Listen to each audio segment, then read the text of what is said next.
I think I shared with you last week that this year marks 32 years now as a pastor, being somebody's pastor for me. And, in addition to serving as a pastor, my career pathway has led me at one point to be a hospital chaplain and then for a while to be a mental health counselor for the Department of Health for 8.5 years. And some of that time I wondered, why God am I doing this? And now I know why. He was getting me ready for you. Thank you, God. But whatever I've done in my life, a lot of my day has always been spent listening to people tell their stories. My job has involved mainly listening, with some interpretation and feedback of what I hear.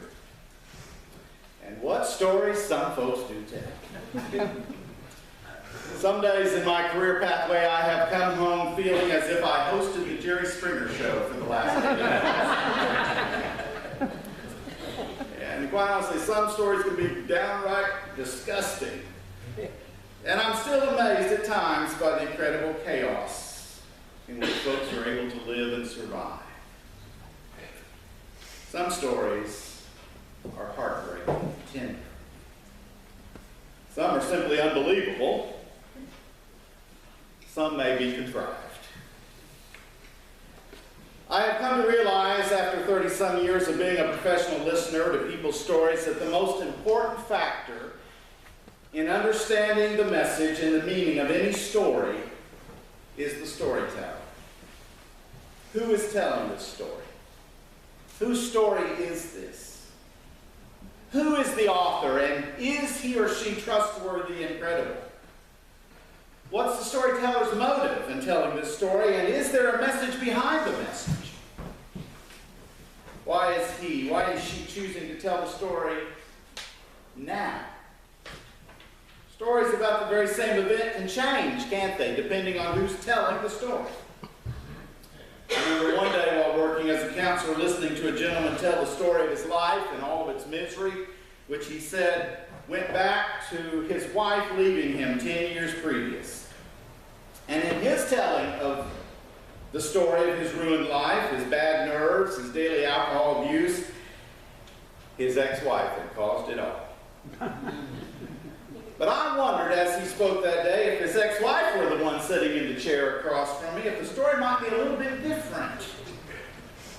Might it be that this man's daily alcohol abuse led to his bad nerves and his ruined life and her choosing to leave him after 10 years? It's important to know who's telling the story. It has been said that in our generation, the art of storytelling has been lost. Do y'all know any good storytellers? Some of you are out there. It is true that the days of the family and friends gathering on the front porch listening to Grandpa or Grandma or Uncle Joe tell stories are probably gone. Seems like even the architecture of our homes went through a period where we stopped putting front porches on our houses. We weren't using them anyway. But now it seems like maybe we're finding new houses with front porches again, but mostly just for nostalgic, aesthetic purposes, not because we're sitting on them. No one seems to have time anymore to sit on the front porch, do they? No one seems to have time to listen to stories anymore. Philip Gulley, he is a Quaker minister, and he's written a beautiful little book entitled Front Porch Tales, and he tells of his front porch experiences as a youngster with a paper route. Did any of you ever have a paper route, deliver papers? He said that when he was in the 4th grade, he was offered a job to deliver papers. It didn't pay much money, but he knew having a job would give him better character and learn him some life lessons. And he said his first lesson started on the first day of his job when a customer who was paying his bill asked him if he wanted a tip. And Billy said, "I said, sure." And the man said, "Well, stay away from wild women." He said, "One of my customers was a lady named Mrs. Stanley, and she was a widow and not prone to wild living, so I took to lingering on her front porch during my rounds, and she'd watch me come down her street. By the time I'd pedaled up to her house, there'd be a slushy bottle of Coke waiting for me, and I'd sit and drink while she talked. That was our understanding. I drank, she talked. The widow Stanley talked mostly about her dead husband, Roger. Roger and I went grocery shopping this morning over to the IGA, she'd say. He said the first time she said that, the Coke went right up my nose. He said that was back in the days when Coke going up your nose wasn't a crime.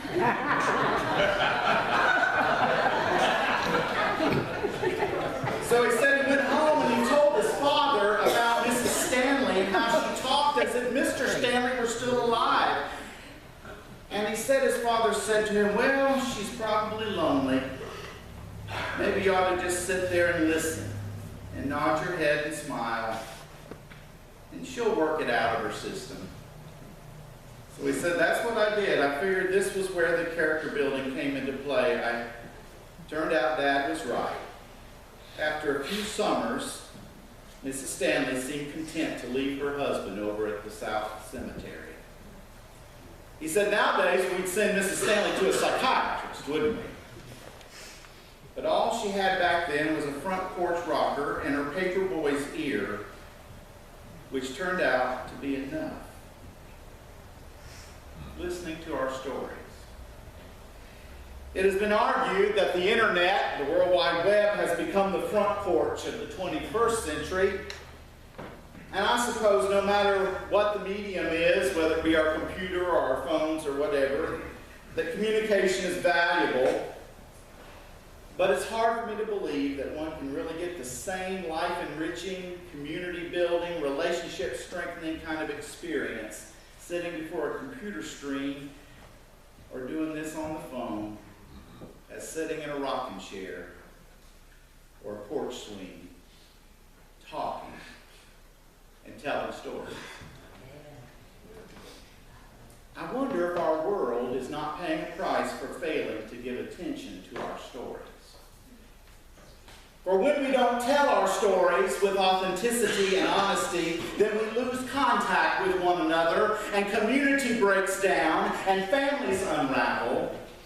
When no one takes the time to fill in the blanks of the lives of our children and our young people with the stories of their heritage and pass those stories along, those blank places get filled in with the shallow passions of this world. When young people or even middle-aged people have no connection to a heritage or a community, they drift. And some drift toward desperate and violent activities for attention, to feel power, to convince the world that they indeed are somebody. In our scripture this morning, long scripture that it was, Joshua is now near the end of his life. You know, Joshua took Moses' place. After Moses died, God told Joshua, I want you to be the leader of God's people. Talk about big shoes to fill. And so Joshua delivers a word from the Lord to the Hebrew people. And the word of the Lord, which Joshua brings, is really a recounting of the stories of their past as a people.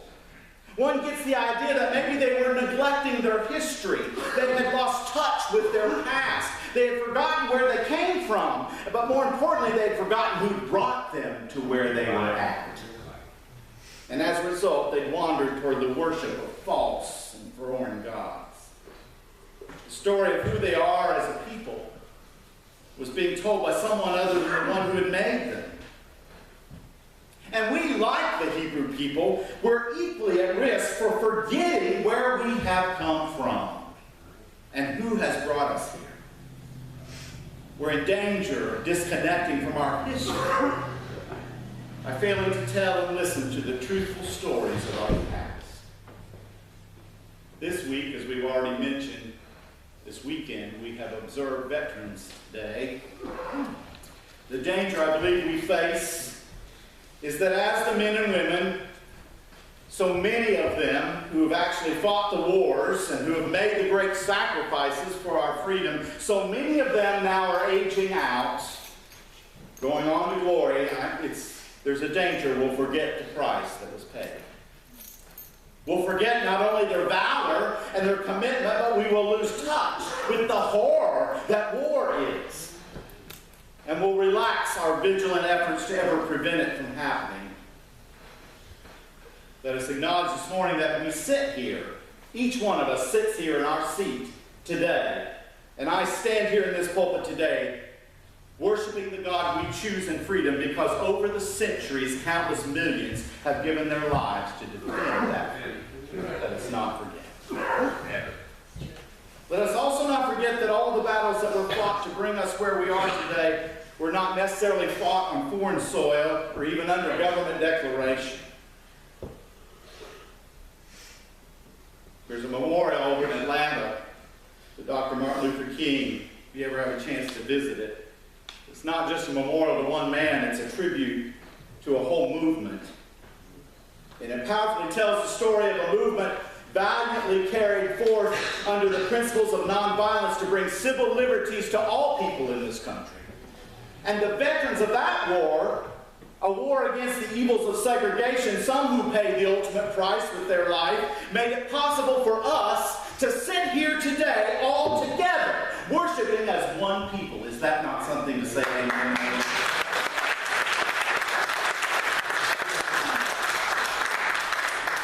So the Hebrew people had lost touch with who it was that had brought them to their promised land.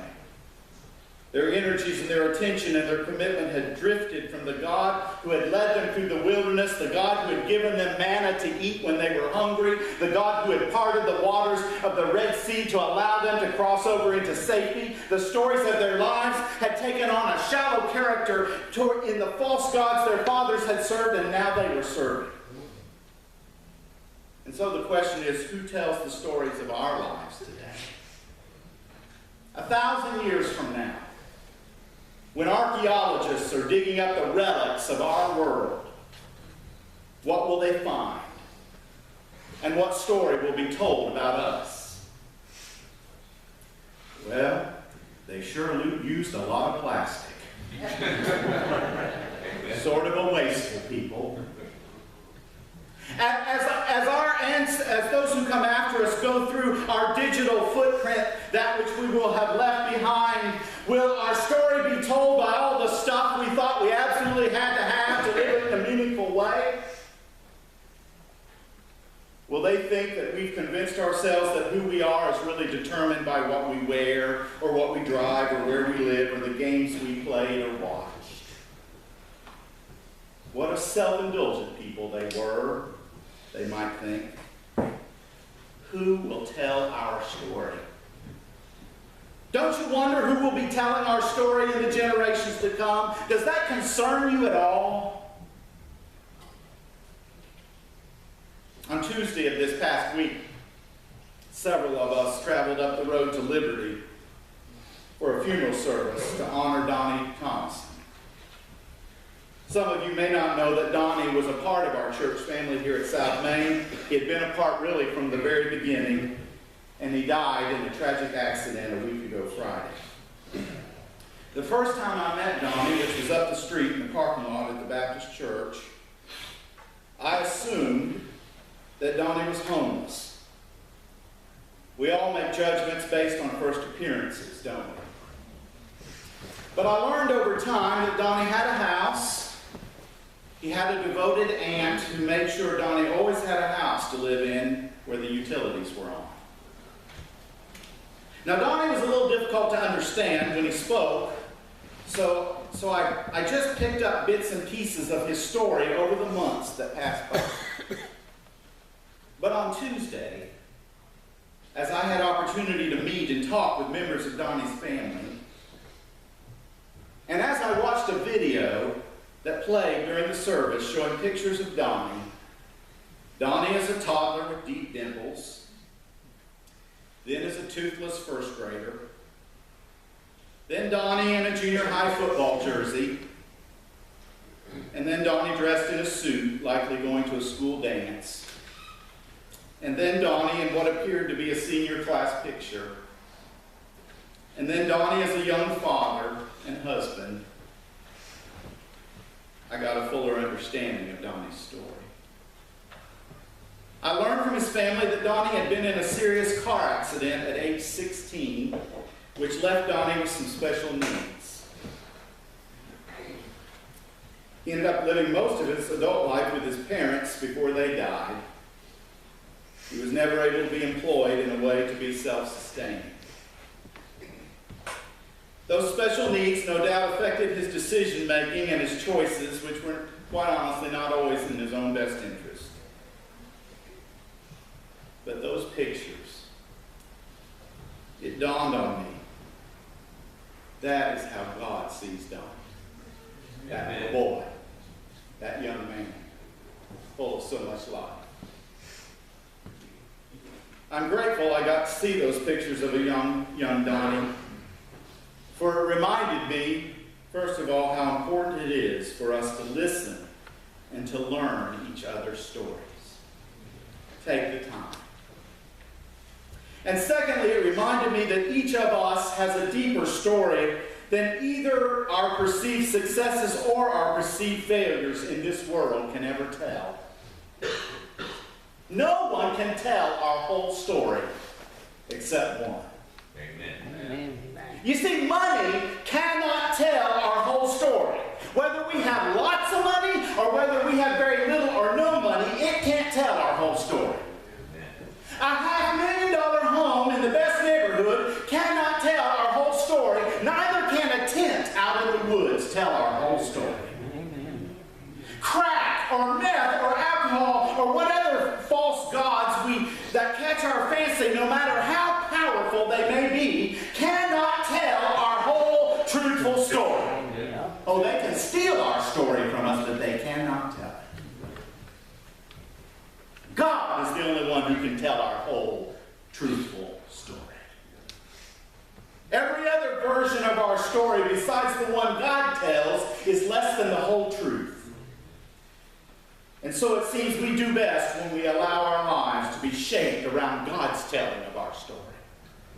We do best when we can begin to see our lives through the eyes of a God who loved us from the moment we were conceived. We do our best when instead of adopting the false stories the world tries to hand us, we accept God's story of unconditional love and forgiveness. You see, there are lots of versions of our stories that can get told. And quite honestly, many of those versions of our stories leave us feeling pretty hopeless. But the only version that matters is the one told by a God who was willing to give his all for us. Who was willing to take on human flesh. Who was willing to submit to human stupidity. Who was willing to die at the hands of human injustice.